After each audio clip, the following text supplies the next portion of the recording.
26শে জুলাই আপনি কি জানেন আজকের দিনের উদ্দেশ্যে গুরুত্বটা কি? আজকের দিনে কি হয়েছিল? আজকের দিনে 1847 খ্রিস্টাব্দে মার্কিন যুক্তরাষ্ট্রের কাছ থেকে লাইবেরিয়া দেশটি স্বাধীনতা লাভ করে। আজকের দিনে 1856 খ্রিস্টাব্দে ঈশ্বরচন্দ্র বিদ্যাসাগরের প্রচেষ্টায় ব্রিটিশ শাসনাধীন ভারতে হিন্দু বিধবাদের পুনর্বিবাহ আইন চালু হয়।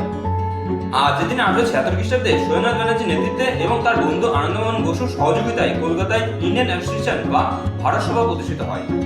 আজকের দিনে 1965 খ্রিস্টাব্দে মার্কিন যুক্তরাষ্ট্র থেকে মালদ্বীপ দেশটি স্বাধীনতা লাভ করে। আজকের দিনে 1856 খ্রিস্টাব্দে জর্জ বার্নার্ড শ জন্মগ্রহণ করেন। তিনি হলেন একজন বিখ্যাত আইরিশ সাহিত্যিক। তিনি 1925 খ্রিস্টাব্দে সাহিত্যে নোবেল পুরস্কার লাভ করেছিলেন। আজকের দিনে 1865 খ্রিস্টাব্দে রজনীকান্ত সেন জন্মগ্রহণ করেন। তিনি হলেন একজন বিখ্যাত কবি, গীতিকার এবং সুরকার। তিনি কান্ত কবি নামে পরিচিত। আজকের দিনে 1952 খ্রিস্টাব্দে মহিউদ্দিন মজুমদার মারা যান। তিনি ছিলেন বিংশ শতাব্দীর একজন বিখ্যাত বাঙালি কবি এবং সাহিত্য সমালোচক। ভিডিওটা কেমন হলো সেটা কমেন্ট বক্সে কমেন্ট করে জানান। ভিডিওটা যদি ভালো লেগে থাকে তাহলে একটা লাইক করে দেবেন।